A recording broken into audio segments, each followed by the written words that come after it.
All right, we're live. It's one final time for the other teams. Tomorrow is, of course, the final. It's Delhi, Bangalore, a final that all three of us predicted, but I'm not sure how much of it was more of us hoping against hope कि boss RCB कैसे भी करके आ जाएं. How much of it was us actually trying to predict कि boss, you know what, RCB's got a good side and they will be a part of the finals. But make no mistake, they will be a part of the finals tomorrow. But that's not what we're going to talk about. We're here to talk about the other three teams, the Gujarat Giants, the Mumbai Indians, and of course the UP Warriors, the three teams that won't be featuring in the finals. We've got Neha Shetty, we've got Soumi Sarkar. We'll be talking about the teams, talking about how the tournament progressed, what went right for them, what went wrong for them, and importantly, what are the gaps that they look to fill going forward ahead of the next season. Neha, let's start with you. Let's sort of start with what we saw of the tournament that went by. A very, very, very exciting tournament. We were all hoping that the second edition will surpass the first one, and it surpassed in how, yeah, like happy with what you saw saw in terms of performances on the field and off it. Hi Akshay, hi Shami. Really happy to be here and do this review show. And talking about this season, it's definitely gone notches above and beyond, right? I mean, if season one, kind of set the benchmark, this just broke it and captured our imagination like none other. Be it the kind of performances we saw from our India internationals, the domestic players, the overseas players, and everything. And I think for us three also, it's been quite a special journey, right? We've been covering all the matches, and the icing on the cake definitely has to be RCB making it to the finals as well. So in that sense, I think we are celebrating a lot. But the season at large has just given us so many memories that it will stay for a lifetime, irrespective of the result tomorrow. Although we know what we are hoping for internally, but yeah, all good. Like my friend Vikas, I'm producer as well, had to say, he put that screenshot up saying, Bharosa rakh yaar, hum log unbiased hai. That's practically how it was. But again, make no mistake, we appreciate good cricket, even if it comes at the cost of our favorite team not doing well. And as much as you guys also would want to believe against it, we do appreciate good cricket, and we want to believe we've tried and brought up such moments whenever that's happened, irrespective of whether it's happened against RCB or not. But show me, did you get some sleep yesterday or not after the game? Because I couldn't, man. Like Avnish, Vikas, and I, the three of us had a call at like 2:30 in the night discussing, यार match में ये हो सकता था, match में वो करना चाहिए, next match में ये करो. ये already calculated कि 48 घंटे बाद क्या करने वाले हैं लोग. सीधी सी बात है. Exactly. मैं तो I think I just slept off in the jersey itself और सुबह उठ के लगा कि अरे ये तो मैं ऐसे ही सो गई. But yeah, I think that initial phase of adrenaline was definitely there and it showed up in the way we celebrated. उसके बाद definitely the fact that the critic in us definitely comes out, and especially when it comes to RCB, we always want to do a lot of post-mortem because of course we want the best for the team, right? तो वो सारी चीजें definitely had kicked in. थोड़ा बहुत डर फिर से kick in कर गया है. But yeah, we will leave it for another day. We'll live the night. We will see how it goes. But just for the fact that since we are absolutely at the business end of the tournament, I'm absolutely enthralled to see how this tournament had grown. BCCI had put at least a fair amount of focus on this tournament this year, and that's showing up. Be it the way they started the tournament with Shah Rukh Khan dancing. I mean, Shah Rukh Khan Ambani की शादी में नाचता है और WPL के opening में नाचता है. So I think that's quite a positive to take away from it. People are talking so much. We have so much of viewers coming in onto our lives. I think that just shows how the game is growing in this particular country, and that's all that we can hope from.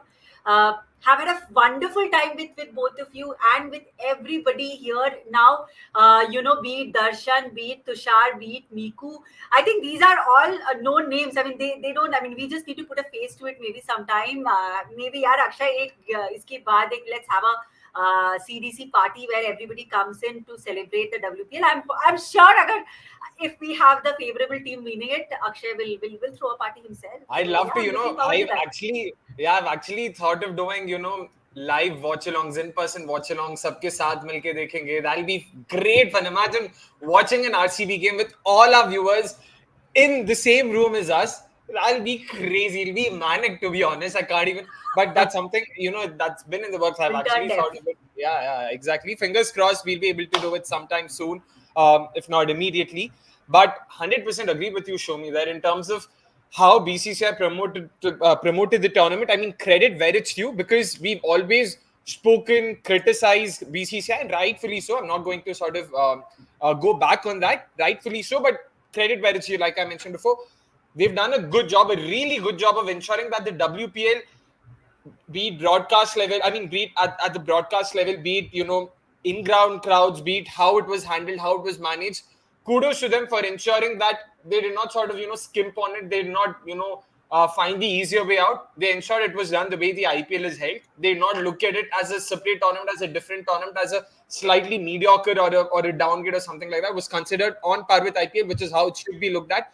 So that was really great to see. Something I was also pleasantly surprised by, because I had the good fortune of also visiting the stadium for two of the games. What was also very, very heartening to see was the fact that the crowds themselves are now becoming a lot more aware of women's cricket, of course, and players in particular. The fact that people were cheering for Sophie Devine as if she was one of their own, a name that you wouldn't have thought a year ago कि boss Bangalore में Sophie Devine कौन ही चलेगा, कितने लोगों को पता होगा यहाँ पे इसके बारे में. So given that, that was a great plus. And another very, very, very important point is that when we were doing fan cams, we were out there on the streets, we were talking to people. It was also very, very heartening to see that people were actually taking to it. People were actually willing to put in that effort to understand, to learn more about their teams, to learn more about their players. Like, in fact, if you guys haven't checked out the latest full-length fan cam that we put out yesterday, please do check it out. You can see people trying to recollect names. Arey, RCB, who was that player? That excellent fielding effort, that was crazy. Arey, DC, who was that player? She did this. So good to see that, and that's exactly what we were looking for, which is exactly what we predicted WPL would do. Given that they'd be tapping in on that IPL fan base, it helps, and we can see that spillover effect happening now. And yeah, fingers crossed, onwards and upwards from here, and we'll only see this sort of grow from strength to strength. Thurup Magthup, of course, saying umpiring was a big minus. Of course, there were a few cons as well, fielding being one of them when it comes to the players, and umpiring 100%. I cannot for one understand इस level के tournaments में umpires क्या कर रहे हैं यार. Like basics. So for what it's worth, again, I can't say if it's a disclaimer, but I've cleared KCA level umpiring and scoring exam, so I'm a KCA certified umpire. I can actually umpire Ranji games and stuff like that if I got the opportunity. इतना basic मेरे को भी पता है square leg umpire को कहाँ पे खड़ा होना है, क्या देखना है. भाई साहब, लाइन सीधा है, या तो स्क्वायर लेग के पास खड़ा है या फिर एकदम मिड विकेट के पास खड़ा है. No one standing on the line. If you not standing on the line, again basics of science, parallax effect, तुम लोग अगर लाइन के इस तरफ या उस तरफ रहोगे, you will never be able to correctly determine कि if the bat is cross the crease or not. ये बेसिक चीजें यार, how can you not possibly think or account for this? And again, when a lot of money is being spent, these are the kind of things you would want to ensure. These are the kind of nitty-gritties you would want to ensure is taken care of. Again, we're still in the second season, so this is something I can sort of live with. It's not like a deal breaker for me. Fielding is another issue that Neha, Soumi and I have discussed over the course of these watch-alongs. Again, like we'd also mentioned there as well, कि boss, मतलब these things take time.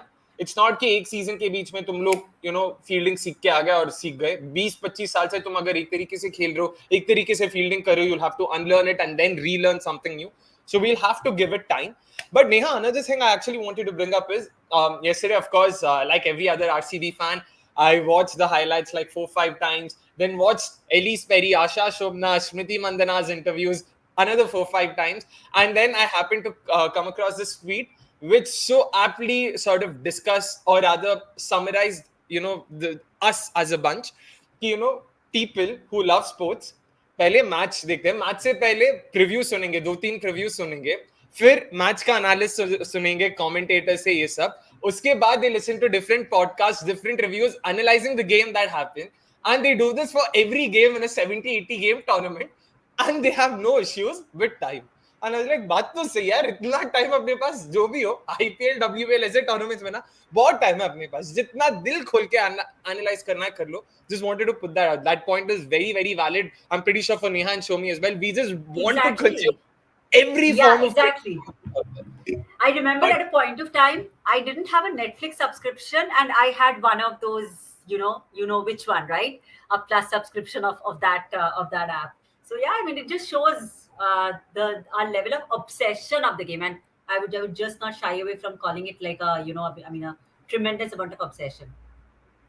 100%. But yeah, coming back to the point I actually wanted to make, Neha, Asha in her interview had brought this point up ki, fitness or ye sab ke liye, what was she doing? This was the question asked to her. And she had to say ki, it's not ki WPL ke baad, the next time I met, the training staff and all of that was this WPL. Every month, RCB ensured that they did a 5-6 day camp. So in total, they had 50-60 days of fitness training sessions and stuff like that going on throughout the year. And I'm fairly certain that other teams have also conducted this. How important do you think is these year-round activities and to ensure ki boss the players are maintaining certain fitness standards and certain fine lines such as diet, nutrition, and all of that information is being feeded to them, is being told to them, so that they also understand and they groom themselves better, they train themselves better. These are the kind of things you would expect, right, to ensure that cricket is improving at the grassroots level. Absolutely. It was a welcome step in the right direction and something I'm so happy to hear, right? Because as we see the women's game also kind of, step into this whole professionalism era, most of the people would end up being like, Arey, women cricketers don't know a lot about fitness, nutrition, and a bunch of other things. We see this step at least coming in from the franchises, which is wonderful. And even for the domestic cricketers, most of them, they struggle to get the right amount of infrastructure, the resources, and everything. And the moment you have your franchises kind of step in and do this, I think it's great for the game and for their player development as well. And I hope this continues. Other teams are also doing it. They have academies that's kind of cropping up, and it is definitely great. And I hope it kind of continues. Yeah. And Shomi, being a fitness freak yourself, I guess you could also sort of give us a better idea of how these things work, because like we mentioned, people sort of tend to sort of have this misconception ki boss IPL is a 2-month tournament, WPL is a 1-month tournament, and that's it. People just fuck off from there. They don't really sort of come back to the team, or they don't really have any contact. That's not how things work, and that's not how things can potentially work in a place like India, right? Absolutely. And especially, the way the game has now grown, fitness has become an impeccable part of it. And of course, every game has a different type of fitness routine that it demands. And of course, I'm sure cricket, as I have seen mostly, with a few, with definitely a few friends here and there who are cricketers, to understand that the kind of regime that they have is very different. The kind of explosive movements, the kind of endurance behavior, that the endurance fitness levels that they have to put up with are very different. So yeah, I mean, every sport will have a different kind of a demand, and the franchises coming into it and catering to it will always have a superior quality of service that they will be doing to the players. And we have seen this time and again that has happened in the men's side of things, right? I mean, I can give the example of Rajasthan Royals. They have actually put in so much of effort behind the scenes on their players, be it the academy, be it the high performance academy, so on and so forth. And now we have seen that, especially considering that particular franchisee, how many conversion of Rajasthan Royal players are happening to the Indian squad. I think Rajasthan Royal is a very classic example of how off-season training, off-season grooming of players can actually make them into superior cricketers on the field on the day.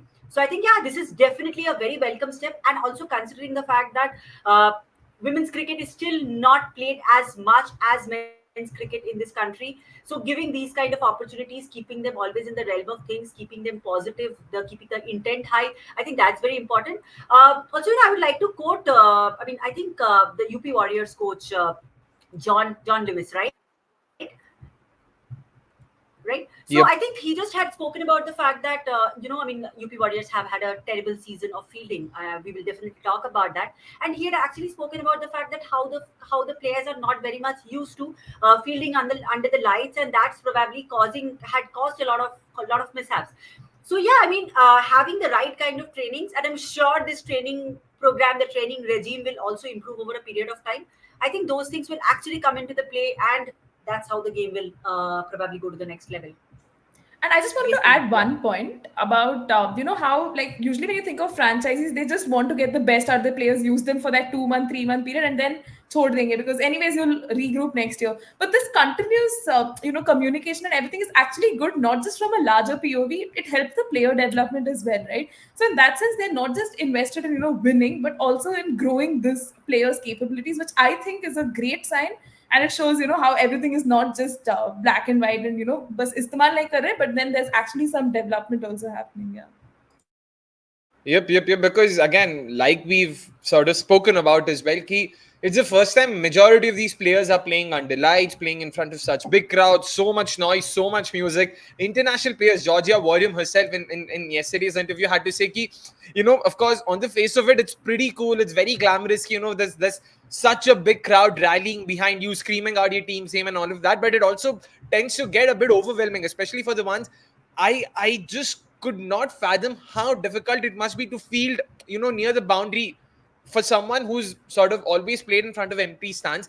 Achanak say you've got thousands of people screaming your name, just screaming your name, crying for your attention. The ball goes up in the air. Everyone's hearts are just like done. Everyone's hearts have stopped, and it's not easy. But again, Shriyanka, that drop catch, Shefali Verma, I know it was a dolly of a catch. If you guys remember RCB DC in Chinnaswamy, at the Chinnaswamy, I was there at the stadium. Again TV पे देखोगे लगे यार सीधी सी catch थी यार, इसको कैसे drop किया. Stadium में दे वर स्क्रीमिंग लाइक बॉल ऊपर गया एंड पीपल न्यू वो श्रेयांका के पास जा रहे हैं. They started screaming.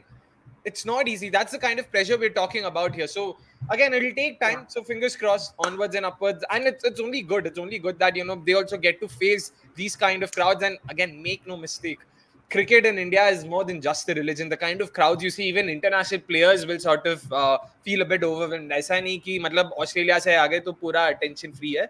उनको भी उतना ही pressure है. That's what makes it such a fascinating sort of watch. You know what? Even international players seem a bit, under pressure. एक crowd के सामने क्या करना है, ये कैसे खेलना है. So that's why it was great to see. But over and above, the domestic players have no exposure to crowd. This is probably one of the first times when they're actually getting exposed to this amount of a crowd. And I give you the example. I'll not drop a name here, but definitely there's a friend who's one of the established cricketers who was talking about a time that jab kafi pehle, I mean when he was a youngster, how just getting exposed to a crowd and that sense of are crowd naam se bula raha hai, piche mudkar main uske sath interact karu, that led to a drop of catch. And how he was actually reprimanded by the captain and so on and so forth.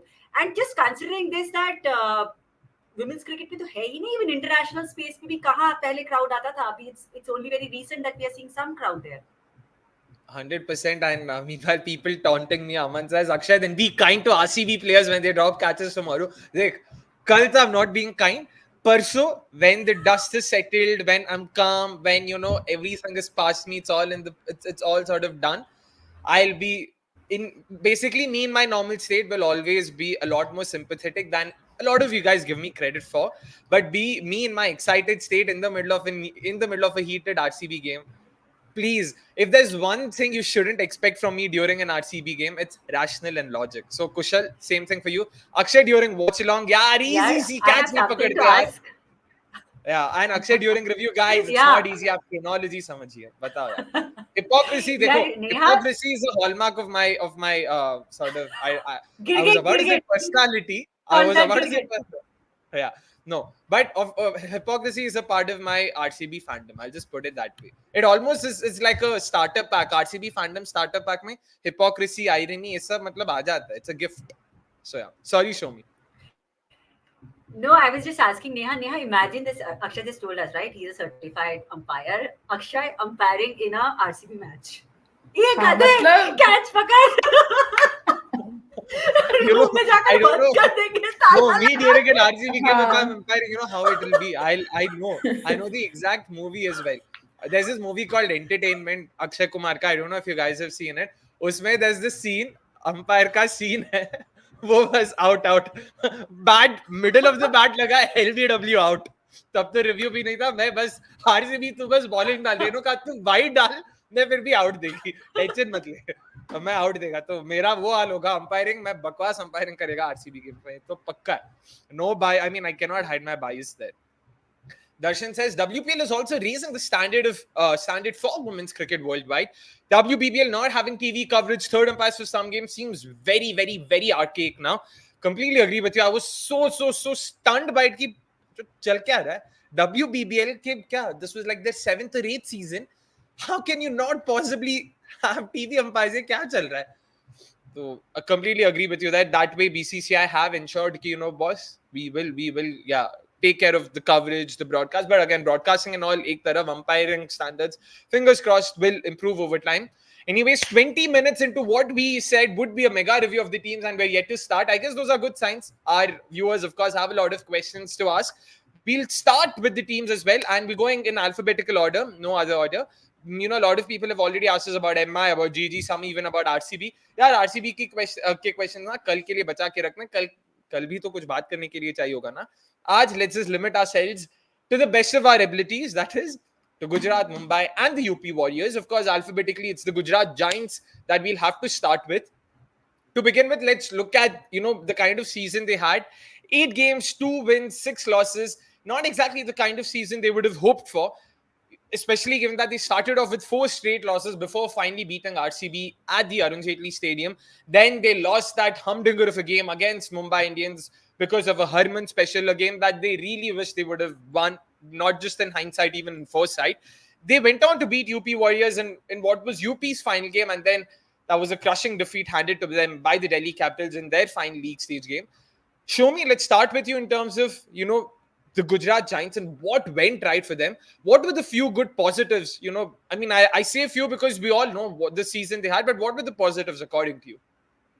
I think yes, definitely they did show a few glimpses of the good performances, but they came in pretty late. For example, Beth Mooney did come well, but I think by the time she came into herself, it was almost a lot lost cause. Plus a few young Indian domestic players who came up really well. We will definitely obsess and talk about Shabnam Shakil at length, but yeah, she was definitely a find. Tanuja Kanwar came well. They were very, optimal in terms of usage of Kathryn Bryce at least.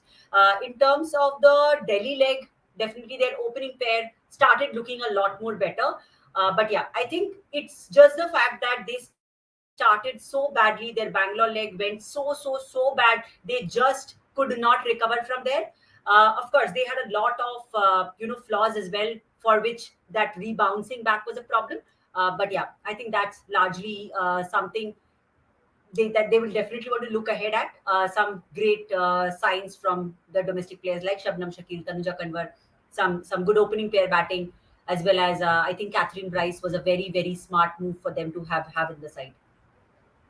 Those are actually very good points there, Shomi. And Neha, again, sticking to Tanuja Kanwar and Shabnam Shakil, two of probably their, finds of the season in some sense. Tanuja Kanwar was a part of the season last year as well. In fact, Mitali Raj had said before the season began, last year she actually didn't do too badly, but this year we are expecting a lot more from her. She's been in great form, great rhythm as well.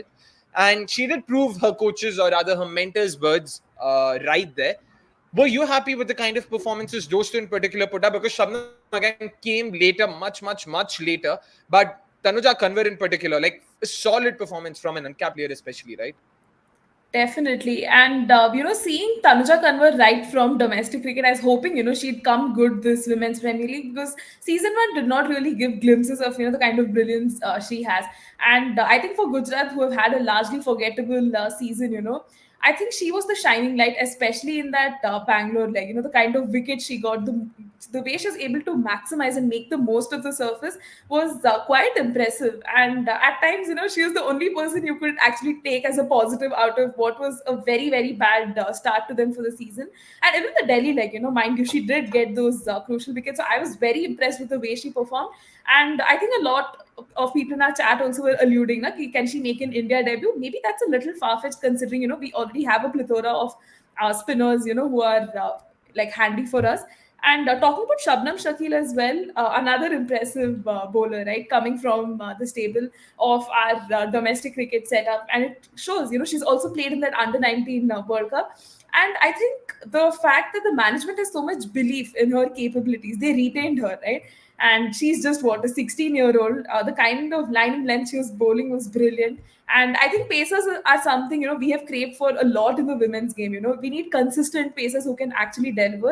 And if she is, groomed well, she can definitely, blossom into that sort of a player who can, play for India going ahead as well. I hope they don't fast track her right away, because, we've seen how cases of that have happened, bad selections in the past in the women's team, how those players have not been able to make the most of it. But these two definitely have to be, the biggest takeaways. And I hope Gujarat does the right thing by retaining them and give them another go in the next season, so they can, carry on from that good form. Yeah.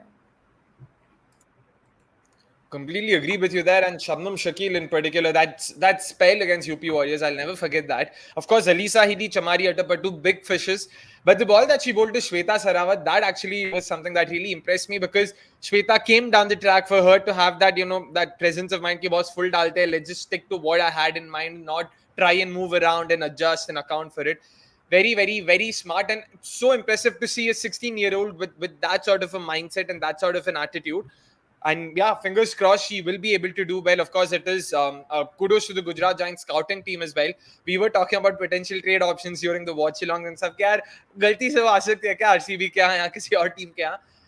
Gujarat Giants के पास अगर हल्का सा भी दिमाग है तो वो नहीं आ रही, जाहिर सी बात है. तो 100% those two, when it comes to their domestic pool especially, were their brightest spots, which speaks volumes about what WPL is also all about, right? In a pool that had international players like Sneerana, Harleen Diol, Hemlata, Veda Krishnamurthy, it's two uncapped players such as Tanuja Kanwar and Shabnam Shakil who've sort of, stolen the show. And that was great to watch, of course, and what was otherwise a fairly ordinary season for the Gujarat Giants.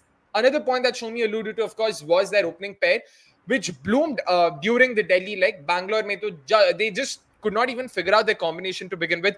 They started off with Veda Krishnamurthy as Beth Mooney's opening partner. Very quickly then changed that and brought Harleen Diol in. Then she got injured. They brought Veda Krishnamurthy back in. They didn't think that she was the right fit. In fact, they had Hemlata also open in one of the games, or no? That was, I don't think the season that Hemlata. I think she came at number 3 Number now. three. Yeah. Number 3. Yeah, That's number it. 3. So then, finally, in the Delhi leg is when they decided कि boss Laura Wolfhard, let's just give her 4 games. Class player है, South Africa की skipper है, दिमाग है उसके पास, वो कर लेगी. And thankfully, they were smart enough to at least be able to do that at the risk of, even depleting their bowling reserves. At least it ensured that the batting were able to put up some runs on the board. Laura and Beth came good, and something we discussed earlier as well. That opening partnership helped because Laura is someone who tends to attack in the power play, who has the ability to sort of clear the infields, access those gaps. She was able to score briskly in the power play, allowing Beth Mooney to take her time, which is how she likes to play. So they complemented each other that way, and which is what, in some sense, also helped Beth Mooney, come up with those hat trick of 50s, something that helped Gujarat Giants get those 2 wins as well. So fantastic opening pair during the Delhi, like something they'll have to think about in terms of their playing combinations going forward. Is Laura and Beth the kind of combination they want to go ahead with? Do they want to go with the domestic opening partner for Beth Mooney? How do they want to play around with that? That's something they'll have to look at, but definitely one of the lone bright spots this season. Another point Chumi had mentioned, Kathryn Bryce, of course, in terms of her usage.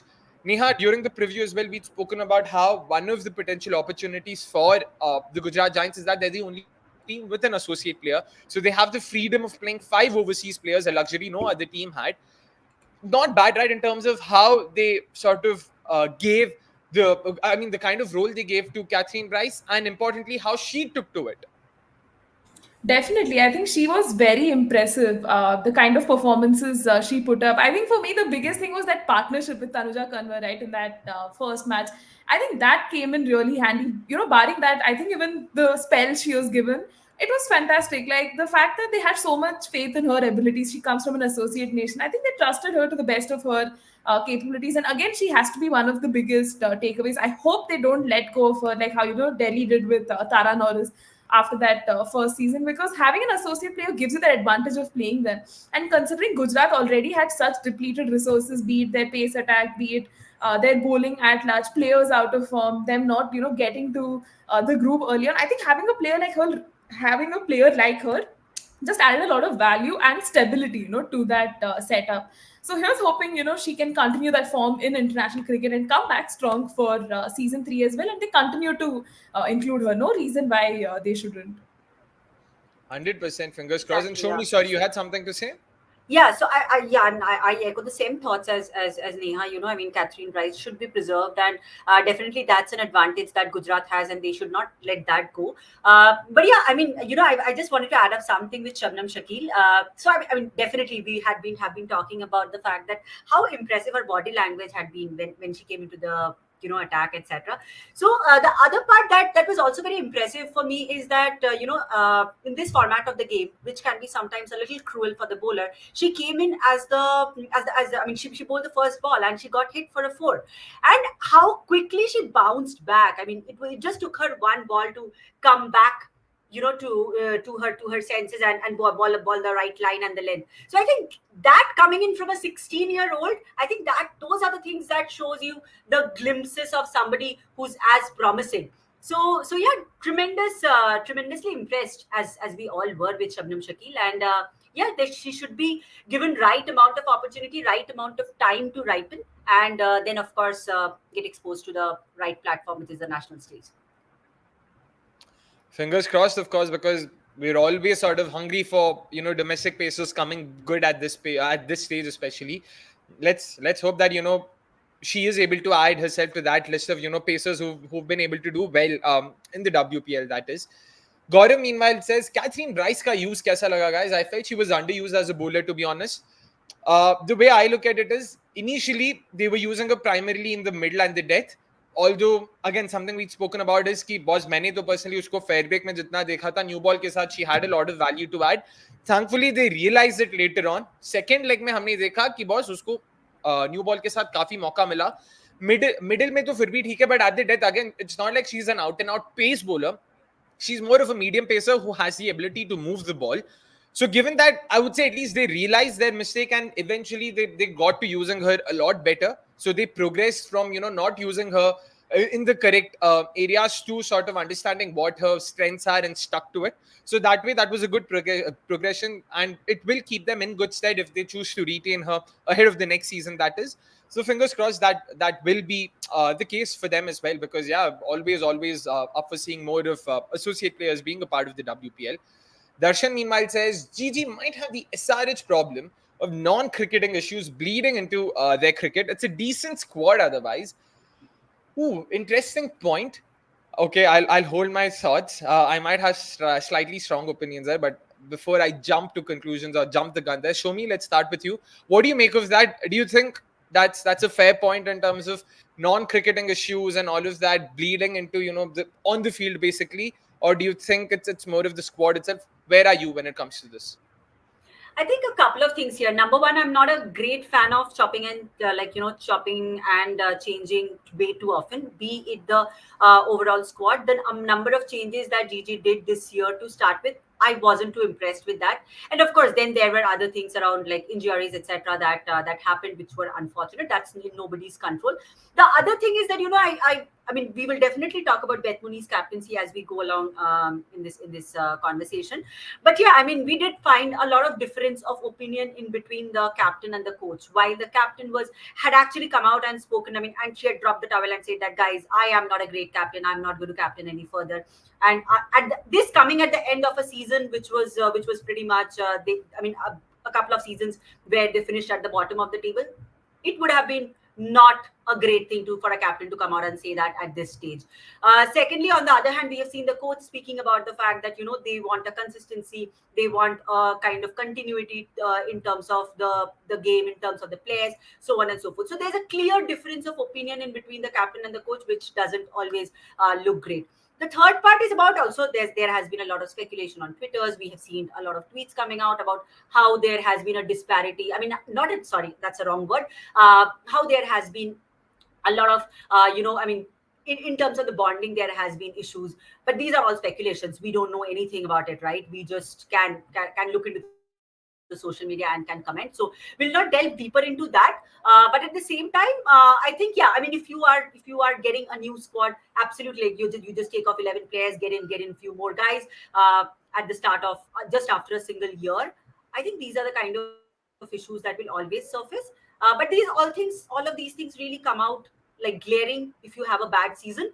Have Gigi had a different kind of a season, we wouldn't have been talking about it. But yeah, lots of things to learn from it. A lot of Pandora box of problems has actually come out. So yeah, hopefully they learn from it and move on for the next season. Just hoping that they don't do a lot of changes in the upcoming one. Interesting. Neha, what about you in terms of the whole debate on field, off the field, and all of that? Do you think Gigi have a good squad otherwise, and it's all about the team not gelling well and things like that, or do you think it's something else altogether? Yeah, I mean, I was quite bamboozled, with the way everything was just playing out, because on paper it did not look like a really bad side. I know in our SWOT analysis we did bring up points of how there were certain areas that were lacking and they really had concerns. But with the kind of resources they have, the mentors and everything, even the head coach, right? I was fairly confident, they would actually put up a great season. But it certainly wasn't the case, and I think it also largely has to do with Beth Mooney's captaincy, right? Because I did expect a lot from her. I know she doesn't have a lot of experience, captaining like a franchisee or even her national team for that matter. But at times it just felt like she was clueless. I like in our comments also some people tell us Smriti Mandana is so clueless in DRS, she doesn't know what to do and she has to rely on her players. At many times, I just felt Beth Mooney had no idea, how to marshal her troops, get the right field arrangements, batter mare ja raha hai boundaries, but then she just doesn't know, what's the next proactive measure to do. And the very fact that she came out and publicly spoke about it also shows like, is there a miscommunication between her and the management? Why do they want to persist with her while she's not interested? Does she just want to get done with the season? So that was very confusing in that sense, and that's perhaps why they had the season they did, right? Not making the most of their resources. And even after those two wins, I thought they'll actually kind of use that momentum and win the rest of the games, because there was still that playoffs contention in play. Because RCB and UP were having those losses here and there, and there's like this outside chance Gujarat could have done. The destiny was still in their hands had they won those games and everything. But then at every point in time, they were just not, exhibiting that sort of a confidence कि अरे playoffs में हो जाएगा. I hope again going ahead they don't do all these reactionary changes, axe a lot of players and just take decisions that don't make sense at all and kind of persist. You can let go of some players to empty your purse and invest in others, but not wholesale changes like they did after season one, because that does not augur well, and it really affects the bonding in the team as well. I mean, you've seen, right, how RCB, DC, and all of these other teams, the overseas players and the domestic players have this sort of a bond. They are like a unit, right? But in Gujarat, we see those fragments coming up more apparently than others. Yeah. Interesting. Just to add up to just to add up one thing to Neha's point, and also active captaincy, neither any reactive captaincy from Beth Mooney. I think in one of the games where they were really getting, I mean, the Harmanpreet Kaur innings, Beth Mooney just didn't have any reaction. She was just standing there. She was blank. So it was very weird to see a captain not having any reaction to her bowlers getting hit like that. There was no attempt for her to come out, talk to the bowlers. There was nothing. There was neither proactive nor reactive captaincy. And probably the difference in between a RCB and a GG is that Smriti Mandana, let's accept, she has looked a little clueless at times. We have discussed this, that the pros and cons of it, but definitely there were other senior players in the team who had shared that responsibility. So I think that's where GG also lacked the space. Though Sneha was a captain last year, we didn't see that kind of a bonding, that kind of a communication in between the last year's captain and this and Beth Mooney, definitely. So yeah, I think those kind of things were very much a miss. Having a authoritative figure along with her probably would have helped, which definitely did help a DC or a RCB. But yeah, that's. Those are very interesting points, and of course, Darshan also not immediately, but at least sort of defending himself, saying he was, when I said decent, I didn't mean the best in the tournament, but it didn't seem like a team you would expect to flop as badly as it did. In all fairness, now, I mean, if I were to be honest, I didn't expect any better. Like, मेरे predictions में यही था कि GG last आएगी, and if I were to put a number in terms of how many wins they'll have, I wouldn't have said more than 2. मेरे दिमाग में ये था 2 विन्स होंगे. मेरा कैलकुलेशन ये था कि एक मैच बेथ मूनी जिताएगी, एक मैच फीबी लिचफील्ड जिताएगी. वो नहीं हुआ. दोनों मैच बेथ मूनी ने जिताया, फीबी लिचफील्ड तो आई नहीं. So we will talk about that as well. All in all, it seemed like an 11. In some sense, I do agree where it is similar to SRH, not in the way Darshan mentioned. It is similar to SRH in that they have a lot of utility players without anyone really standing out. Usually, when you look at a team, you would want to have one player who would sort of act as the fulcrum, act as the center force around which you build a team. You didn't have that in Gujarat Giants. When it came to the Gujarat Giants setup, they tried to do that. They tried to have a team around Beth Mooney, but that's not worked for obvious reasons. A, she's never led a side before, which is why I won't sort of go to the captaincy argument with her. I'll criticize her for a bunch of different things, but not captaincy, because she's always maintained the stance ki boss, main achhi captain nahi hu. So if a certain side is going to sort of try and make a captain out of her, then I don't know how much can I blame the player there. Sure, she could have probably shown a bit more interest and all, but I don't know. I don't know where do I stand when it comes to that. But yeah, Neha. A quick point to add here is also the fact of overseas captains and, like, Indian captains. An overseas captain may not have the best of the understanding of your national and domestic players, so that kind of divide might be there. Plus, they had Sneh Rana as the skipper in the first season, then second season suddenly Beth Mooney is just put in there as a captain, and it just did not work out well. Like, the players were probably not able to understand her strategies, where she was coming from, and as we have pointed out, that proactive captaincy. Plus, I think through their season, they were just chopping and changing a lot, right? Like, they were not happy with the combination. Liya Tahu ko khilaya, fir, they dropped her. I mean, of course, the form issues and everything. But even the rotation of the domestic players just seemed like, we need solutions. We just need to win. It felt like desperate measures rather than, well thought of moves, if it would actually work. And yeah, as a captain, did not impress a lot. But this is where मेरे को ये लगता है कि how much of that experience point is valid because they have someone like Noshan Al-Khadir and Mithali Raj in the dugout. So ऐसा नहीं हो सकता कि बॉस खाली experience players के होने या ना होने से मतलब कुछ इफेक्ट हो सकता है. अगर डगआउट में आपके पास ऐसे इतने मतलब नामी लोग हैं तो you would imagine for them to come up with some performances. But again, to be honest, like I mentioned before, the kind of 11 they had, you need certain players to stand out and put their hands up. Like if you want to probably take examples from other sides, look at the Delhi Capitals. There's Jemmy who sort of stood up. There's Shefali who stood up at times. There's Shikha. There's Arundhati Reddy. You want not just international players, of course, your domestic players. RCB mein there's Smriti, there's Richa, Renuka as well. One game. I mean, I know she's had a horrible season, but एक match में उसने भी player of the match ले लिया. So you need your domestic players to stand up and come up with those performances. Hemlata had that one performance, a top-notch batting performance against the Mumbai Indians. Something we'd expected of her even before the first season began. Ki boss Hemlata hai to achhi kar sakti hai. Finally, we saw her come good in that game, but yeah, she didn't sort of build on that. Uske baad, in the next two games, she once again didn't have anything much of note. So that was a bit unfortunate. But yeah, let's see how they go about their. But that in that innings, no. Akshay, I think the Hemlata, that innings that Hemlata played, I think that was the only space where I was impressed with Beth Mooney because she was actually supporting her from the other end. She was also batting very well, which allowed Hemlata to kind of settle in a little bit. She did start hitting right from the beginning, but at that was a point of time which I felt that I saw some glimpses of where Beth Mooney can be impressive. But beyond that, I think this entire unit, as we all spoke about, they had a complete lack of ownership. And beyond, I mean, if you don't have ownership for your own franchisee, I think that's where it all was a lost cause.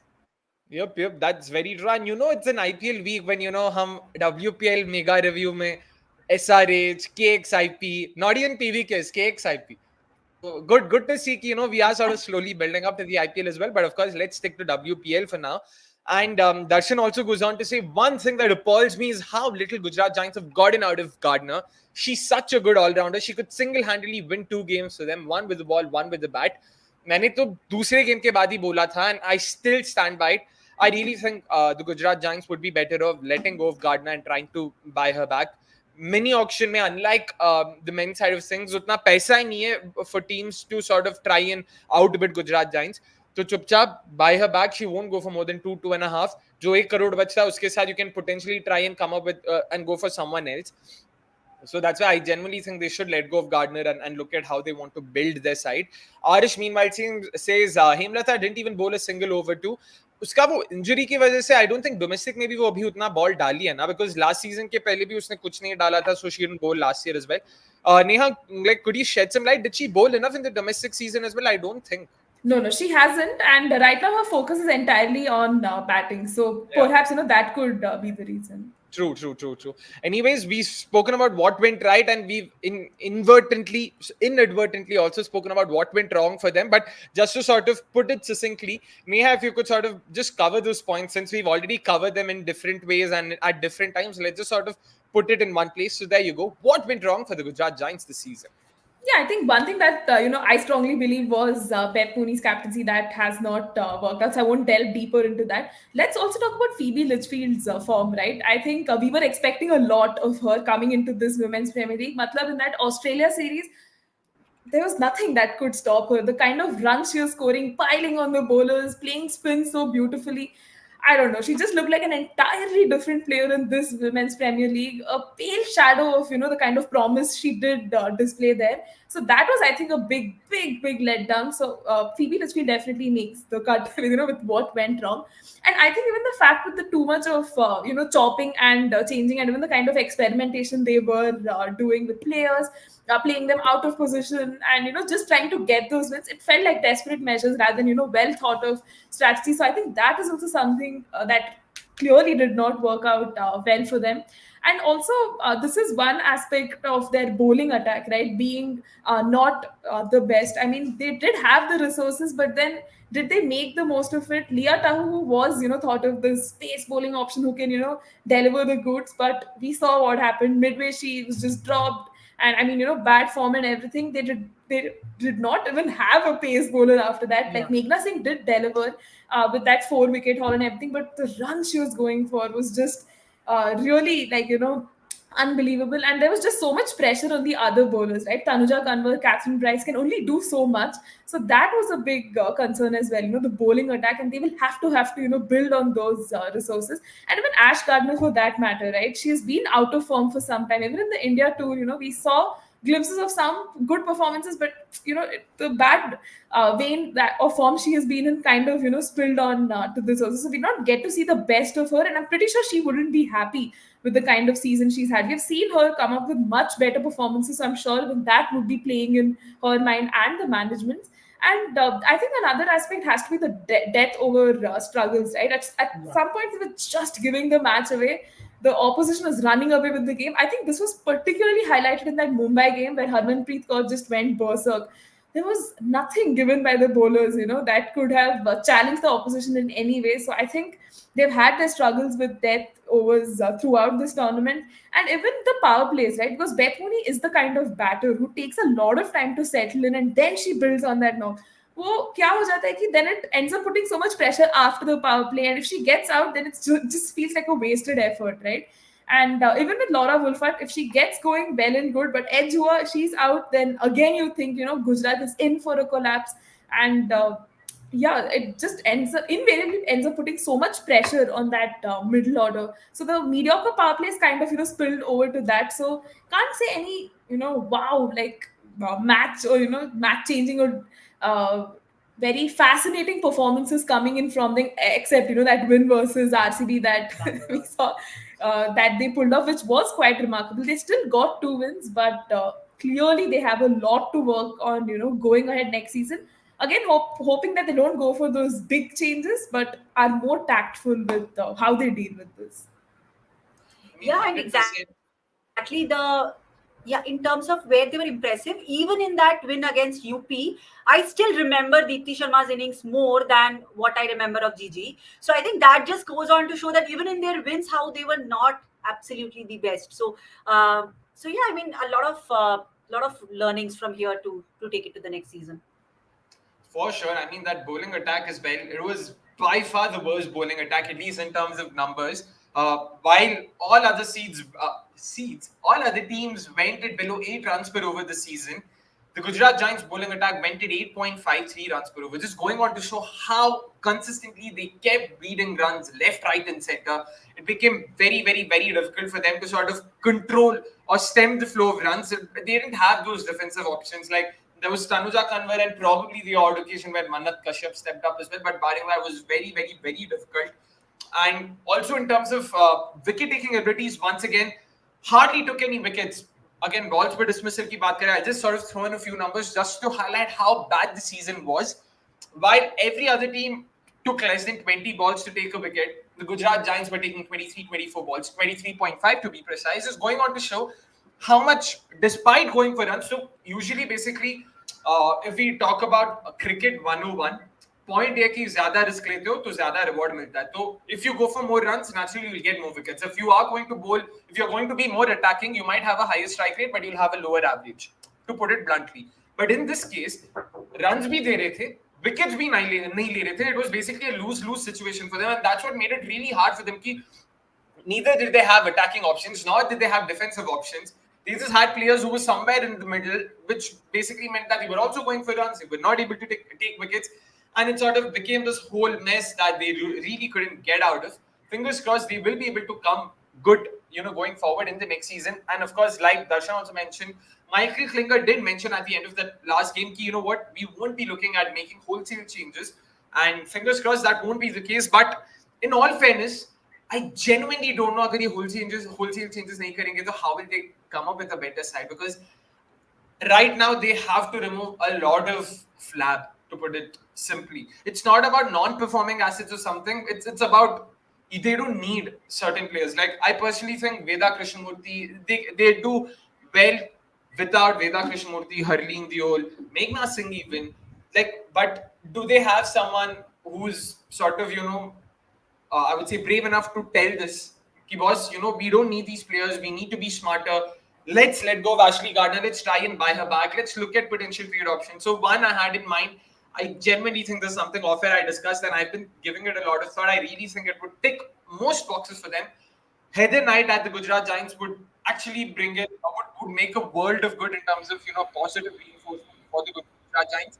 I rate her very highly as a captain. She's tactically one of the better captains out there when it comes to cricket. Cricketing abilities wise, she's one of the more than competent all-rounders. She adds value to that, adds value to ballism, very, very, very good leader as well. She's captain England, of course. She's also captain when it comes to this, WPL side of things. So I really think Heather Knight is something we should really grab their hands on. And RCB should also be happy to go over. I really think Heather Knight could not add a lot of value to RCB. She's a very good player. She deserves a spot in the WPL 11. And her not being in the RCB setup will actually do well for RCB as well, because her being there will confuse the RCB setup, because how can you not play the captain basically? So this is what happened with some. Akshay, Mike. Yeah. All right. Is it better? Is it better now? Hello, hello, hello. Yeah. It is. Yeah. Wait, कुछ भी सुनाई दिया कि सब बकवास गया?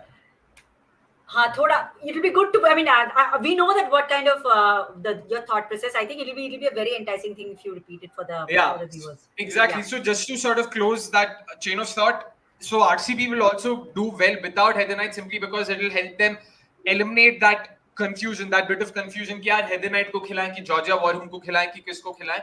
So that way it will be easier. It's good for Heather Knight as well. She'll get a chance to play in the WPL instead of warming the bench for another side.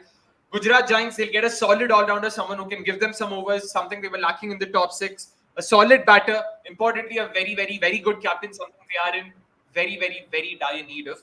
Fix your mic, bro, says. Amit, is it fine right now? Is the audio still all right? Yes, it's perfect. All right, good to know that Darshan also thinks on similar lines. He said, I was literally about to tweet Knight for Gardner, but I wasn't thinking Knight for Gardner because RCB don't have the purse to have to purchase or trade Gardner into the side. I was thinking more like someone like a Shabnam Shakil, base price pickers. So Heather Knight came to RCB for 40 lakhs, Shabnam Shakil came in for 10 lakhs. RCB needed a domestic pacer.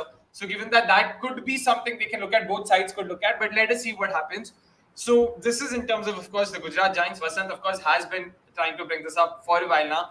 Akshay was jinxing. He had a sheepish smile when RCB won. He's very cunning. Personally, if RCB has to win, how should RCB strategize? The opening conundrum, should they risk and get in Satish? Vasant, we'll talk about this for sure, either by the end of this review or tomorrow, of course, like Neha also alluded to. But abhi, let's focus on these three teams because माना RCB जैसी पहना है मैंने, but इसका मतलब ये नहीं कि हम लोग आज RCB के बारे में बात करेंगे. वो तो बस ताकि सबको clear हो जाए कि boss, where do my allegiances lie, just to make that clear. But yeah, in terms of the Gujarat Giants, of course, coming to the last segment, which of course is the gap analysis.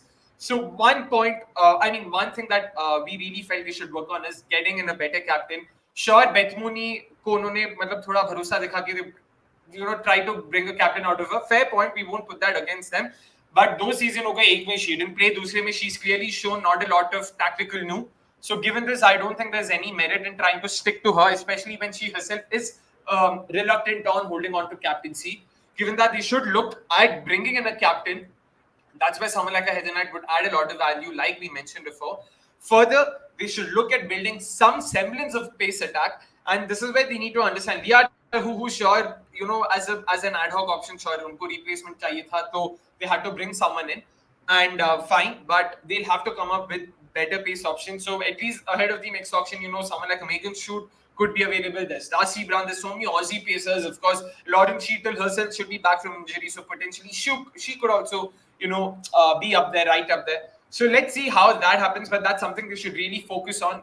that is building, their pace battery, because they also primarily focused on the spinners. It didn't help that they didn't have too many spinners. This is also a name I thought of. I mentioned off air as well to Neha and Soumi. Mahika Gaur for sure. I'd love to see her. In fact, even they'd even raised their paddle for Mahika Gaur last year. They didn't get them due to a misunderstanding between the auction year. Lastly, of course, domestic batting options. This is something they really have to pay a lot of attention to. I cannot understand in what world are we living in. Ki, bhai, 2024 maybe Veda Krishnamurthy, Harit Diol. These are the kind of domestic batters you're going to. When there are, I'm not saying there are plenty of options available, but auction mein to Maa Chhetri thi. Auction mein Vrinda Dinesh thi. You still went for Kashvi Gautam. Just makes you wonder what was the thinking there. So let's see how Kashvi Gautam herself fares. Personally, so the way I look at it is, they should let go of Kashvi Gautam. They should let go of Ashley Gardner. And they should look to buy both of them back. I don't think both of them cumulatively will cost them 5.2 crores, which is what they're costing them right now. Usse to sasta hi padega. So they should take that risk, because जो भी differential है, जो भी मतलब 5.2 के बदले if they're able to get the duo for say 3.5 crores, the remaining 1.7 crores can be used to purchase someone else. Kim Garth is also a name I'd mentioned off air, because again, bowled very well. She can bat. She's batted for Ireland at number 5, number 6. She's more than a decent batter that way. Absolutely no clue. She was the highest wicket taker last season. There was a proper tactical blunder there, to be honest. Why did they let go of her? So this was in terms of course, the gaps that they have. And again, this is more surface level. Once, the season's done, once we understand what sort of releases are they looking at, we will be able to dwell deeper. But right now, in the sort of foreseeable future, at least, right after the season's ended for them, that is, these are the gaps that we were able to identify for them in terms of what they need to look at. Of course, going forward, we might have to think in different directions and all of that. But so far, yeah, let's hope, in terms of the Gujarat Giants and the performance, they are able to go one step further next season and hopefully make it to the playoffs, if not, win the tournament eventually. But yeah, that's it from the Gujarat Giants side of things, of course. Now let's move on to the second side, which is the Mumbai Indians, the defending champions. A team all three of us expected to make the playoffs. A team that did eventually make the playoffs.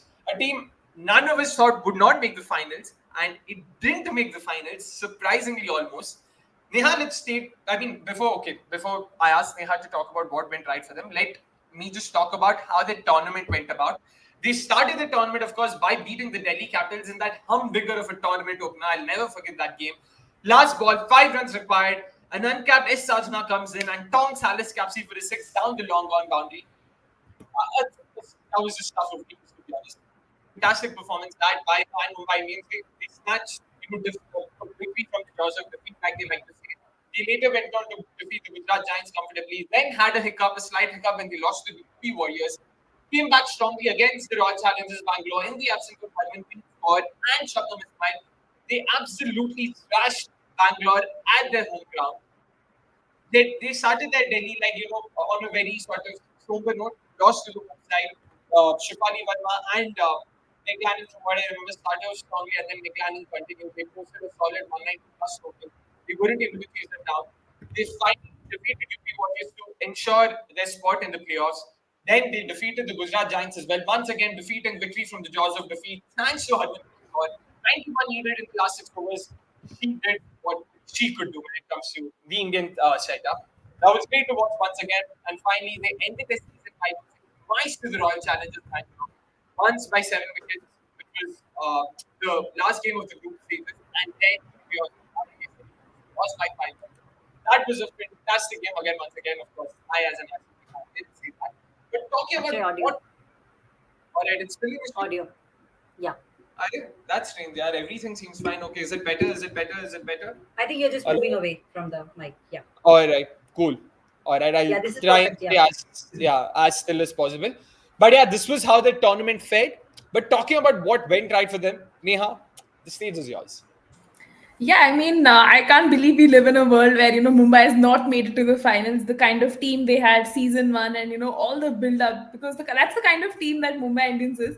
But yeah, that's the reality we find ourselves in. I'm pretty sure, they must be feeling really bad because yesterday's match was theirs to take, but they just could not, capitalize and just make the most of all of those moments, which has kind of caused them to, end up third in the table.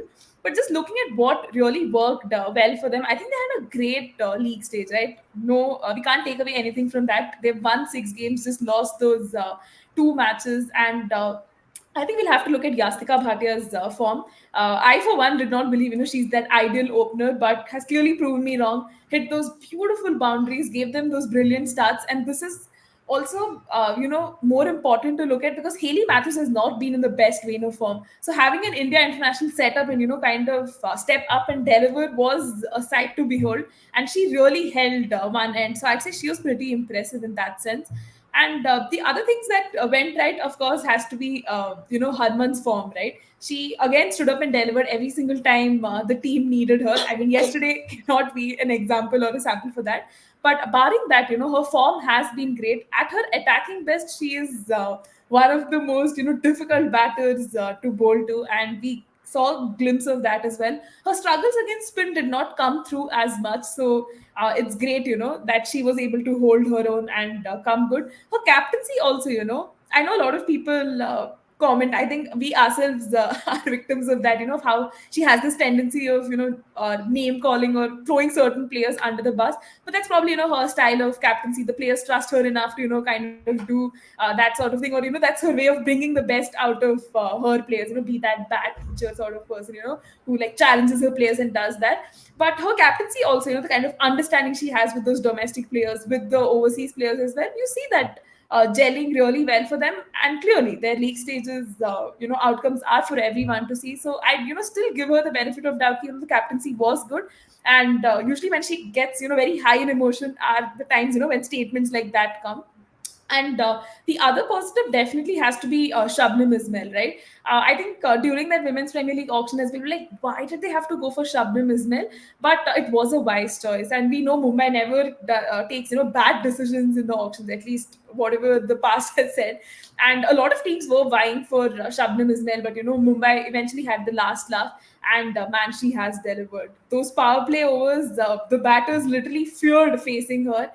The number of dot balls just so economical, right? You just can't take anything away from Shabnam Ismail. And I think even off record, we were talking of will she retire? Will this be her last season? I definitely don't think so. I know age is not on her side, but because she does not have international duties now, I think she is going to persist for long and be that kind of player for Mumbai who will deliver with the ball. But here's hoping they can also get other pacers in the ranks. But definitely Shabnam Ismail this season was a great pick and has kind of stood up and delivered. And I'd also like to talk about S. Saajana, right? I mean, having seen her in domestic cricket, I was hoping she'd get a Women's Premier League contract. There you go. Mumbai, with their great scouting, got her. And in the very first game, we saw her deliver with that six through the season. I think at one point they even used her as a floater at the top of the order when Yastika was not playing. As an opener, also she delivered. We did see her kind of take time to settle in. But the kind of boundary she was hitting, I'm like, wow, this is the kind of platform for a player like her. I know I went the step ahead and I think, "Arey, isko India team mein lete," but probably let's hold our gun there and see, how things kind of play out. But I think she has to be the biggest takeaway. She has owned the stage like anything. So I hope they continue to invest in talents like her. And even Pooja Vastrakar, for that matter, in a lot of games she did not get to finish her spells. This has been a constant complaint from our side. I think during the watch-alongs, people in comments also can agree. We're like, "Arey, Pooja Vastrakar ko 8th over mein laye, 9th over mein laye. Why are you not letting her finish her spell?" In whatever little we have seen of her, she has been great, has given you those economical overs, has picked up, I think, like what, 5 wickets or so, which is still a great sign. And yeah, I think these are the things that certainly worked out really, really well for Mumbai, and they can take this positives going ahead. Yeah. 100%, and I'll of course talk to Soumi about that as well. Before, let's just take a few comments. Let's start with Abhijit. He sort of had some feedback. He says this can be made into a discussion at this point of time. This feels more like three monologues. The idea basically, Abhijit, was to sort of just have one person go through what went right, and then we would sort of start the discussion. Nahi to flow mein we'll all sort of just go into different directions, different tangents, and it'll become difficult. So that was the whole point. We will of course discuss this, but thank you so much for the feedback. We'll try and keep that in mind. But show me a couple of those points, right? Let's start with Harmanpreet's, form. This is something we've spoken about, during the mega preview as well. Potential opportunities slash threat would be Harmanpreet's captaincy and her own batting form, because last year or so wasn't the greatest for her, at least in Team India colours. And wait, audio फिर से गया कि क्या? हाँ, थोड़ा जा रहा है. Okay. So is it better? Is it better? Is it better? यार मैं तो हिल नहीं रहा वैसे but पता नहीं क्या हो रहा है. हाँ. ठीक है. Is it better now? Yeah, it's better. Cool. So yeah, we did speak about how Harman has not had the greatest of seasons. Greatest of times, especially in Team India colours. Had a very good season. What did you make of that? All in all, ki what are those good signs, or do you think yeah, this is more like a WPL thing? Ki WPL में अच्छा कर दिया, but you're not sure Team India के लिए वो same form रहेगा कि नहीं? Yeah, definitely she looked like a very different player in Mumbai colours than what we have seen her in India colours. But just the fact that we have the upcoming World Cup, and that's also in the subcontinent, she getting back into the form and she getting back into the realm of things will do a world of good for India, especially the kind of the kind of ownership that we have seen from Harman as a captain, as a batter, as somebody who had come in and delivered to the need of the hour. I think that has been pretty incredible. And for everybody, everybody knows that I have never been the best of the fan of Harman, but I think I've been very, very thoroughly impressed by the way that she had actually led the team. Of course, barring the fact that press conferences are not her forte ever. But yeah, beyond that, I think I've been pretty much impressed by Harman by a very proactive captaincy. The only thing that I hold against her is definitely not utilizing the domestic resources well. Pooja Vastrakar being a classic example that at a point of time she was not getting her full quota of 4 overs. But we understand that there are conditions. But guys, there were instances where Pooja Vastrakar was getting hardly a couple of overs, or even she haven't completed a couple of overs in certain situations. So I think that happening to a Pooja Vastrakar, who is your India international and an India international of that level, I think that's a little sad. Over reliance on definitely the international players. I think that's something that have plagued Mumbai for a long time. And again, I think for yesterday as well, I think it's probably their over dependence on their internationals, which had been a little bit of a problem, even coming in yesterday. Natsivar Brunt definitely did come good in a couple of occasions, but we would have expected a lot more from her. Amelia Kerr had been great, but when we have looked into the data at a more microscopic level, we know that there have been a lot of flaws when it came to Amelia Kerr, especially when it came to the Delhi leg. So yeah, I think utilization of resources is something that Mumbai can definitely look upon, and especially the utilization of the domestic resources. After all, WPL is a platform for that, right? And being an Indian captain, I would expect Harmanpreet to definitely do that a lot more better. We have discussed this at length during our watch-alongs, that what is the major purpose? Is it winning the matches or promoting the cricket for Indian women? I think it's just very natural to come from the Indian skipper, that Indian cricket will be given a slight of an upper hand. Yeah, if there's definitely an opportunity.